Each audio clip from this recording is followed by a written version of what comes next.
Good day, fellow champions of inclusion. I am Aaron, and this is the Inclusive Dad podcast where we explore inclusion and make it practical. Thank you for taking time out of your busy schedule to join me in exploring ways we can create a more inclusive world together. You are important, you matter, and you can make a difference. Today, my guest is Elena Rangel. Welcome to the show. Hi, thank you so much for having me. Absolutely. Why don't you just start us off by just telling everybody a little bit about yourself? Sure. So, my name is Elena Rangel. I'm a trans non binary life coach, recovery coach, and a lot of different things in the coaching world. I'm passionate about working with the LGBTQ plus community and creating space in coaching, business, and creative pursuits for queer people across the board. Um, and I live in Los Angeles. I like to do fun activities like knit and hang out with my friends and go to the beach and just enjoy the weather that's out here. And yeah, I think that's a start. That's where we can begin. Absolutely. Thank you for sharing that. Before we started recording, we already talked about your warm weather versus my cool weather today. So, Yeah, uh, it's a big, pretty different. yeah, yeah. Let's just start off with what is your definition of inclusion? Yeah, so I was really thinking about this because I was like, what is my one definition of inclusion?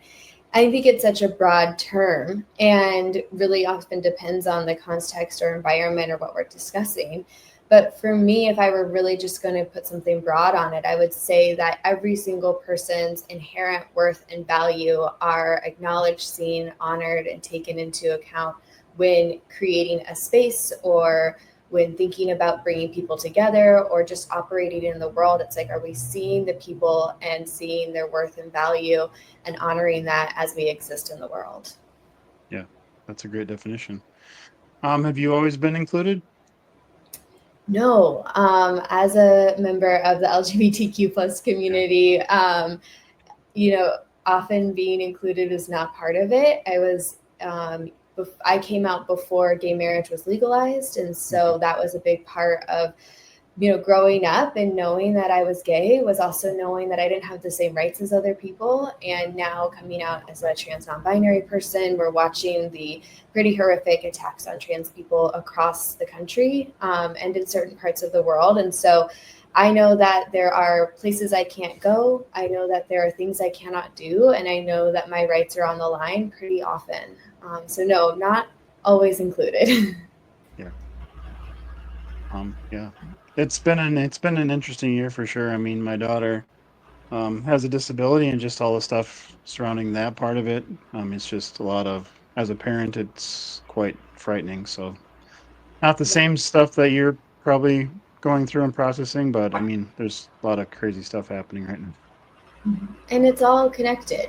Maybe Yes, it's for not the sure. exact same issues, but Yep. there are so many queer and trans people that are being impacted by the attacks on people with disabilities Right. and accessibility issues, and so they're not separate by any means. Yeah, for sure. Um, can you maybe, if you're comfortable doing this, was born in '77, so a long time ago, and grew up in a small town in Minnesota.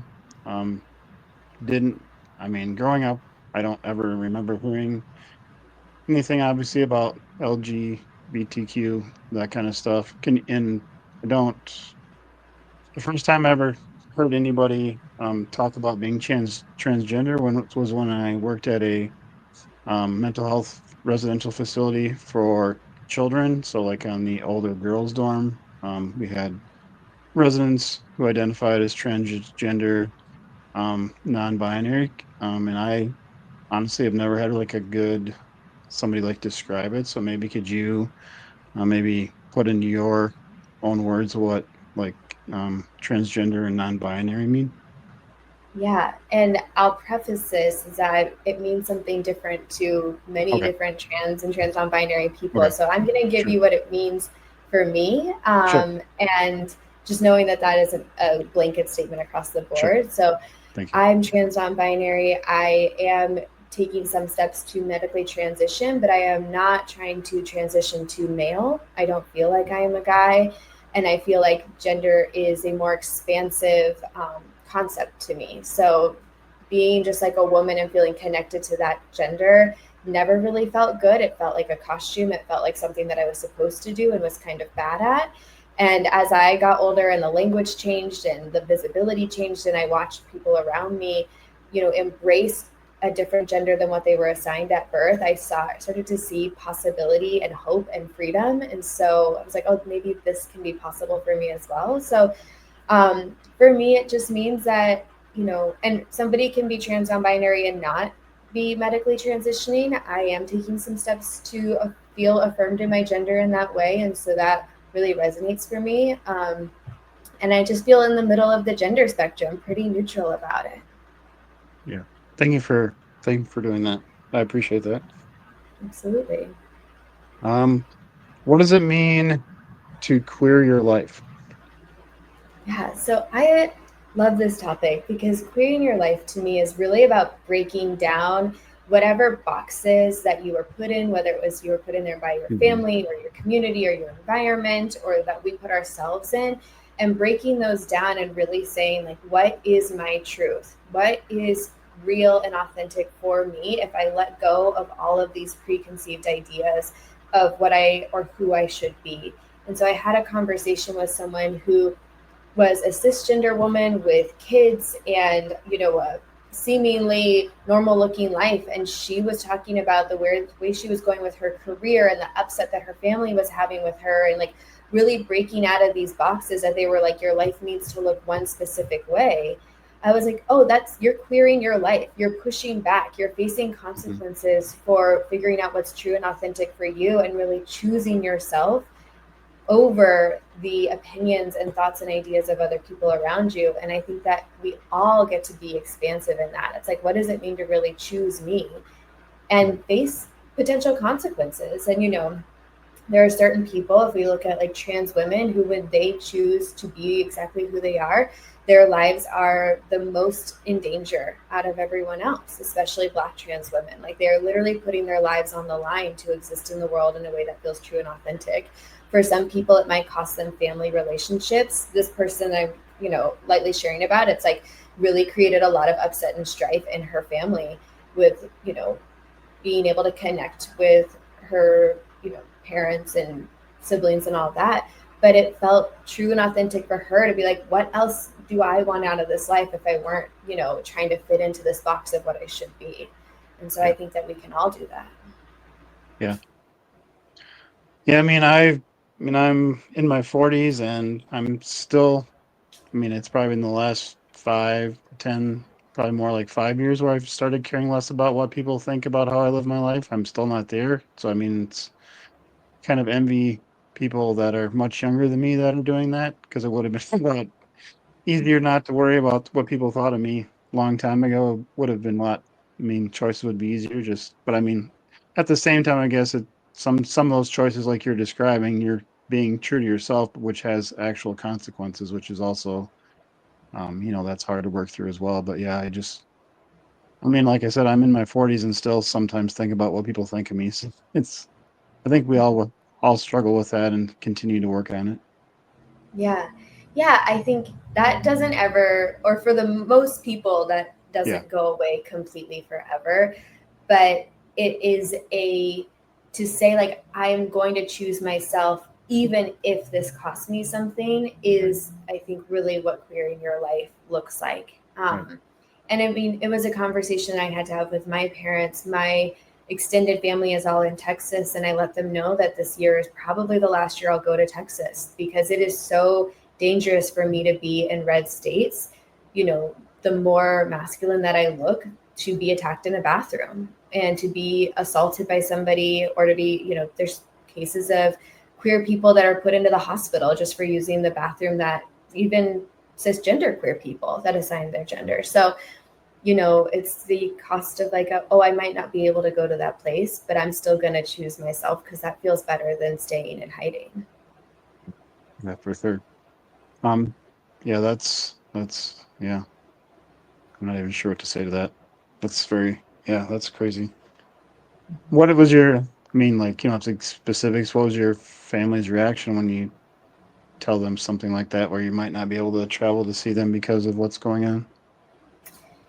Yeah, it was tough. I think they also Right, weren't really sure what to say right, because many people can be understanding and care and be like, no, we love you and all of that. But to have to face the reality of like, oh, this is actually like a right. safety risk for this loved one's well being.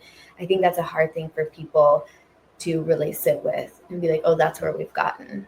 Um, yeah, so it was a tough conversation, but it was full of love. yeah. Mhm.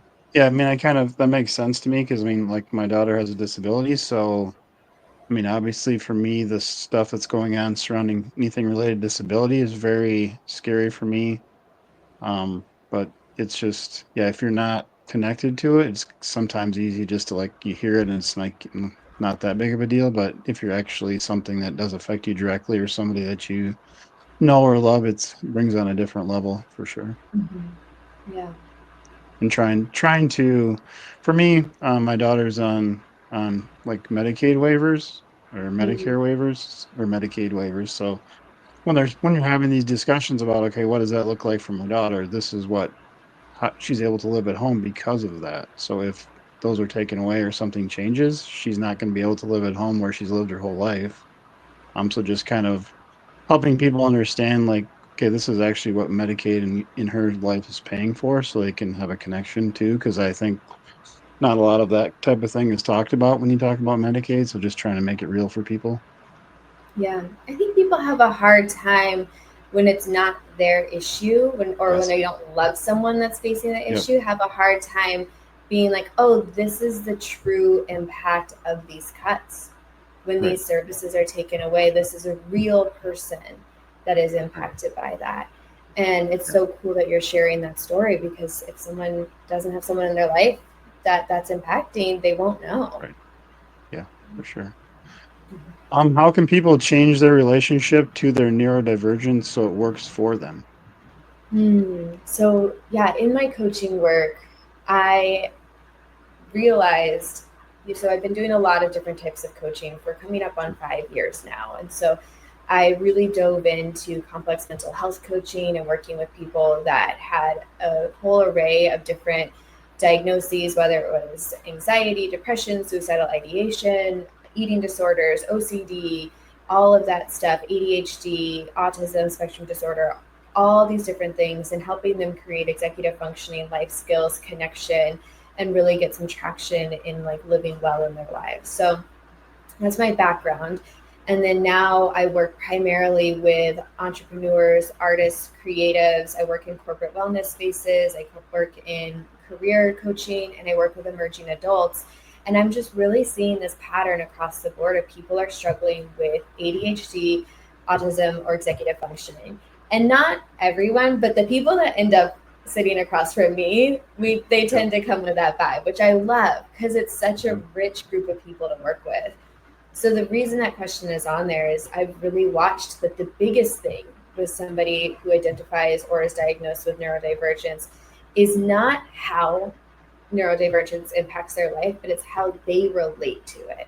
And so what I bring to my clients in the groups that I run is like, how can you change how you relate to being neurodivergent? And so that really comes down to how you talk about yourself, how you relate to and judge the way that your brain works. And, oftentimes we see people trying to fit into a neurotypical way of doing something. So they're like, well, somebody said I should do it this way, so I should be able to, and I don't know why it's not working for me. And it's like, well, that might not be how your brain works. So let's create something that works for your brain.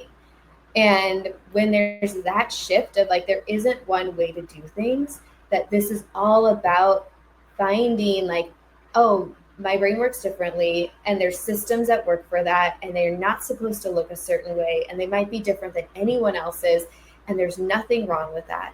That creates a whole new relationship to someone's neurodivergence. And now it's no longer a hindrance, but it's actually really exciting and there's freedom in that and you create space. So instead of trying to put the round peg in the square hole, it's like, oh, I can just do something completely different.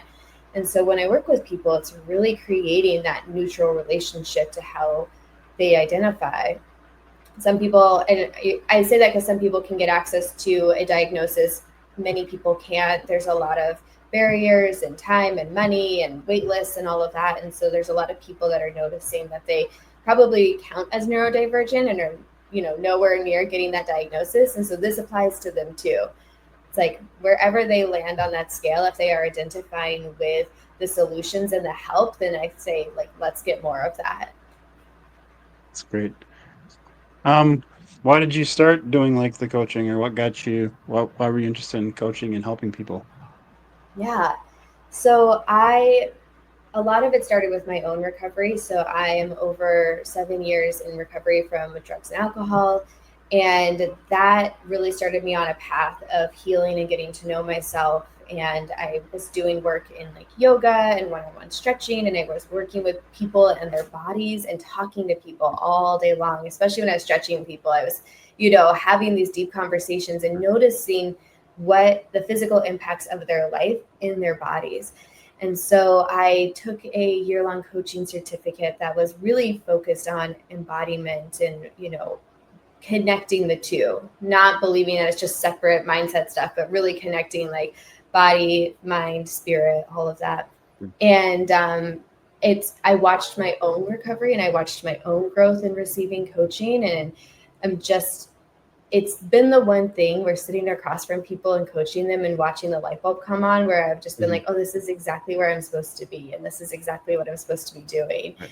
Um, that's a long way of getting there. And over the past few years, I've just really dove into more education around it. So getting educated in DBT skills, getting educated in motivational interviewing, and then NARM, which is neuroaffective relational model, which is all about working with people with complex PTSD in a really gentle, non-re-traumatizing way, and Mhm. bringing all of those skills into the work that I do with people across the board. Doesn't matter what industry they're in.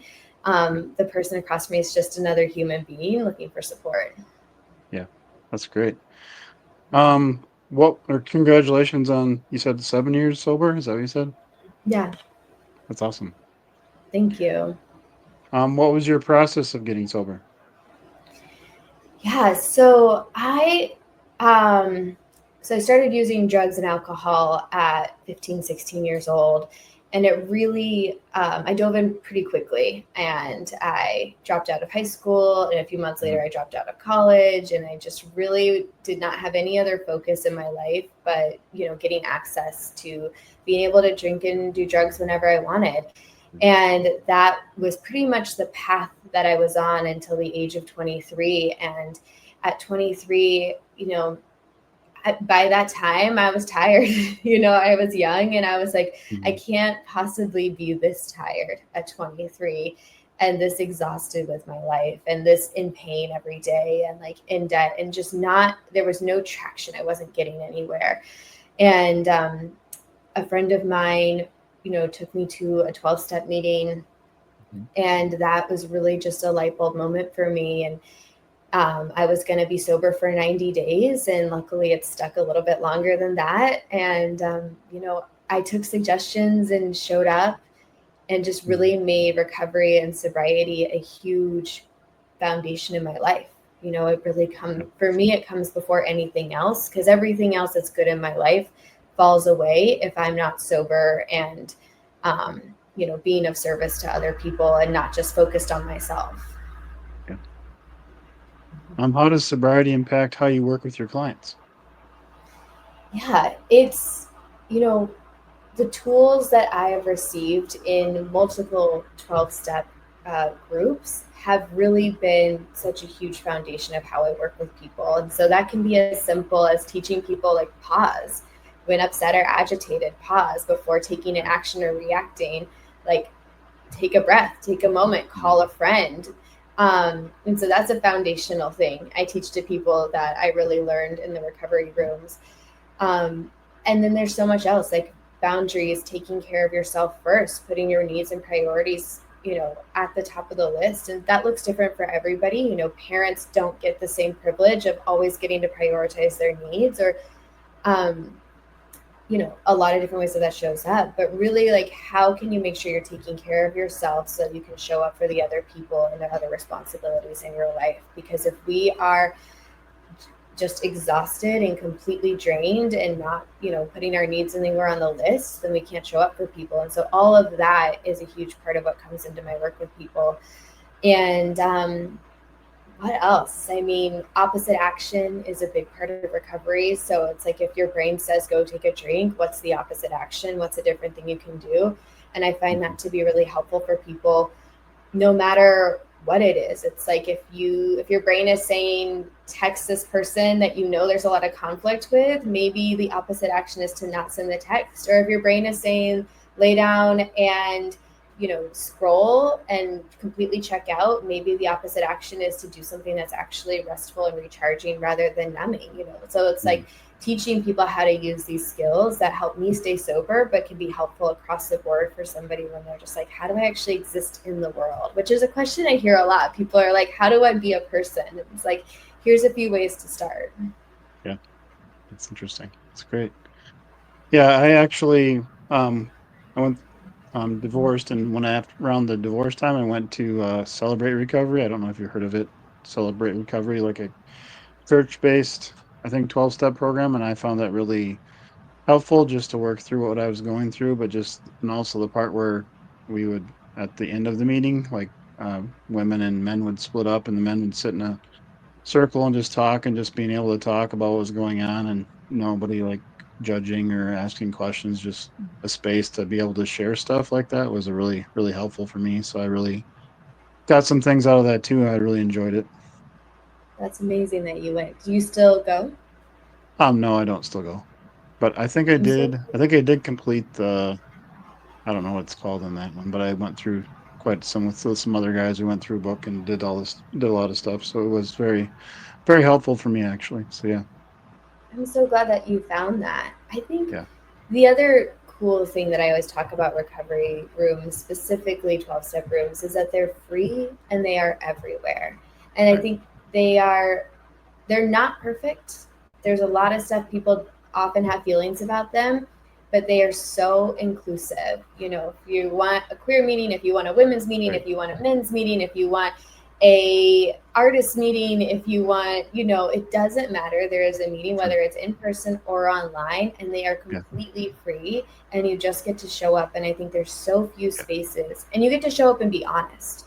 You get to yes, show up and be imperfect or right, angry or yeah, upset, and it's like there's so yeah, few spaces that are just completely free and are there, and it's like we want you here and we want to support you. And I think that that's just such a yeah, beautiful way of like being inclusive. yeah.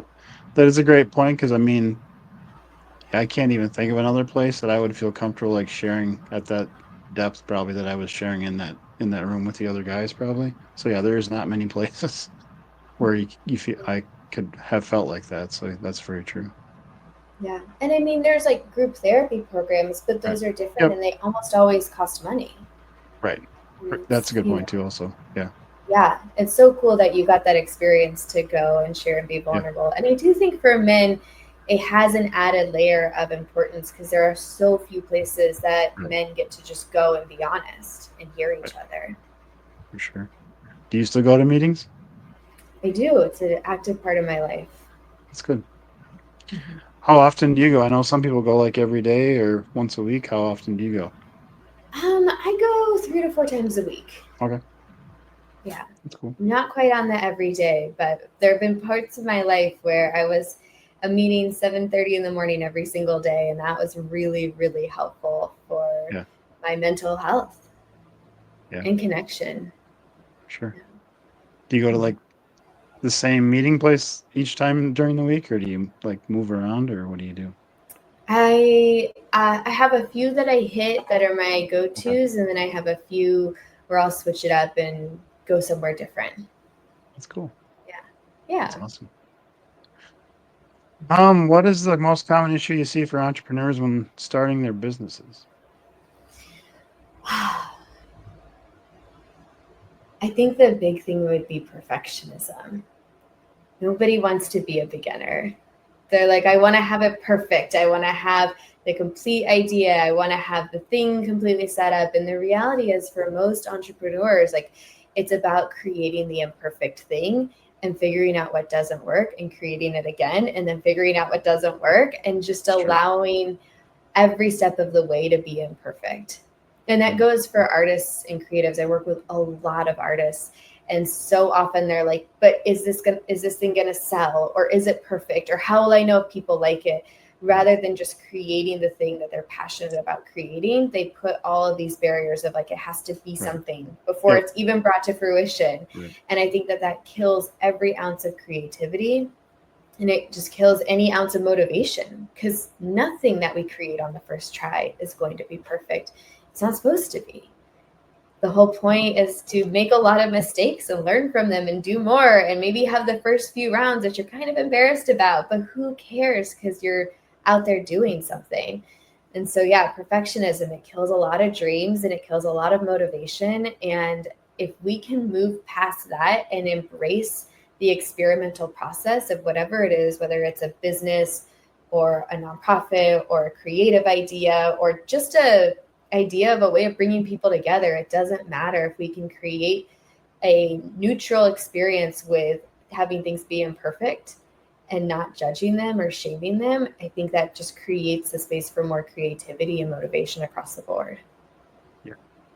Yeah, that's a big one, perfectionism. And that's something that I've also was struggling with. And, once I realized, like, yeah, it's, most other parts of life we are okay with not being perfect, or it's not as big of an issue. But when you're trying to start a business, that definitely can be something. I have to have this. Plus, the other part is, for me at least, is if you're on social media too much, you see all these other people who look like they're perfect and doing it perfect, and it's like, okay, I'm doing that. Why is it not working? And then there's all the the self messages to yourself, bad messages. So it just kind of, for me, I also had to, like, okay, I'm not. I mean, I could be a different, completely, personality than that person. What they're doing might not doesn't work for everybody. That's how they're doing it and telling you that you can do it. So just different things too. You need to think about. Totally. And then I would really say, what's the definition of success? Right, for Is sure. it a certain number of followers? Is it a income number? Is it a scale thing? Is it just to be of service and connect with Yep, people and to create a space? Is the sure. definition of success to put the thing out into the world that you're passionate Yeah, about, whether or not people want to spend money on it? Like, sure. Yep. what? How? Yeah. What do we? What's? How are we That defining is, this? yeah, for sure. Yeah, that is a great point because, yeah, my definition of success or yours could be two different things. And if, yeah, you definitely need to define that for sure. Because Yeah. if your definition is just to put something out in the world, then you don't have to work the same way as somebody who wants to be a billionaire. I mean, you don't, it's two different things. Work Totally. differently, work less, maybe. I don't know. Yeah. It's me for Well, sure. and I mean, I think even in the coaching world, it's like, I am not an Instagram coach, so I'm not trying to grow my Instagram Right. followers, and I'm not trying to like have each post go viral. So I get to just put stuff out into the world that I think might Yep. be of service, or that I just want Sure. people to know about, and be thrilled that I put something out, and be totally fine that it might get, a few hundred views. Great. Yeah. Because I'm not trying to like Right. have a follower count, Yeah. and if somebody is, and then that's a different measure, and it requires a different amount of commitment, and like, Right. it's just, how do you want to be in the world? Yeah, for sure. What is one tip that you can share to help the listeners be more inclusive today? So just something anybody can start doing today to be more inclusive. Hmm. I'm doing a lot of work with my community around radical self-compassion, and one of the things, Kristen Neff is really this person that's talked about like fear self-compassion and the science behind Yeah. self-compassion. And one of the things that they talk about in her work is that compassion requires that we acknowledge people have different experiences than us and really see those different experiences. And so we lose a big piece of true compassion when we're like, oh, for example, like, I don't see color or I don't see differences. Mm, Everybody is just the same to me. It's like we actually lose compassion for others by not acknowledging their different experience in the world. And so to be more inclusive, I think it really starts by the willingness to say, like, oh, this person might be living in a completely different world than I am. Just like you shared about the impacts of the cuts to Medicare have on your daughter, like somebody might be like, well, I'm not on Medicare, I don't care. And Yep. they're losing such a big piece of compassion there and inclusivity because who is impacted by that? And so, yeah, I would say to really make sure that we're taking into account often what is this person's experience and how could it be different than mine? Yeah. That's a great tip. Thank you. Do you want to talk a little bit about your coaching that you do and where people can connect with you? Yeah, absolutely. So, people can connect with me on my website, elenarangelhealing.com. You can connect with me on social media, Elena Rangel.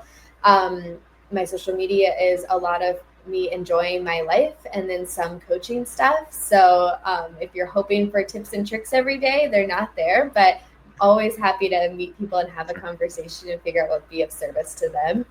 And I'm I host a bunch of different throughout the year. I do different free events. So Mhm. my one that's coming up on Saturday, which I don't think will be out in time, but No. my one that's coming up soon is radical self compassion, and so I'm doing a Yeah. whole free event for the community just on how can we be more compassionate with ourselves in a time Sure. of violence and fear.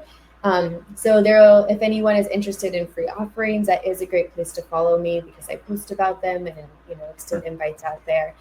And, I love working with anyone that falls under the neurodivergent, creative, entrepreneur, LGBTQ labels. And then I also, and this is something I don't talk about a lot, but one of my favorite groups to work with are emerging adults. So 18 to 26 ish.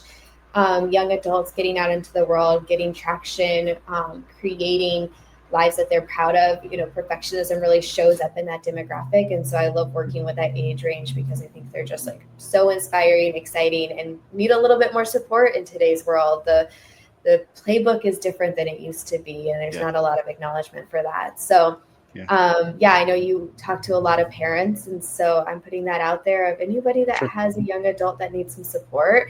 I love working with them. Yeah. That's awesome. Thank you. Yeah, You ready for the last question? I'm ready. Do you like spam lunch meat? Yes or no? No, No. long time vegetarian. Yeah, that probably doesn't work then. Yeah, I don't Yeah, think I've ever had it actually.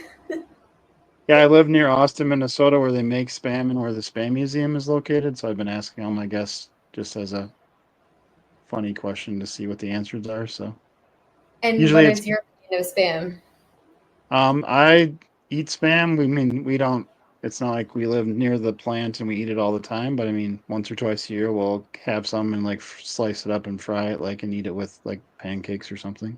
It's it's not Fascinating. my favorite thing, but I eat it. So, but there's a lot of people that are. I mean, the town of Austin has around like 27,000 people, and they get over 100,000 visitors a year to the spam museum. So it brings in a lot of people Wow. to see it. So I had no idea spam had such a following, but I love having a new fact. yeah, yeah. Super popular in Hawaii. So if you ever go to Hawaii, they have it all over the place there, I guess. So Good to know. All yeah. right. Well, thank you so much for being on the show today. Thank you so much for having me. It was so fun, and thank you for what you're doing. Thank you. For those listening, thank you for allowing me to be part of your journey. It is truly an honor. Please join the podcast newsletter by clicking on the link in the episode description to keep up with the latest episodes. Together, we can make the world more inclusive. Until next time, stay empowered and be a champion for inclusion.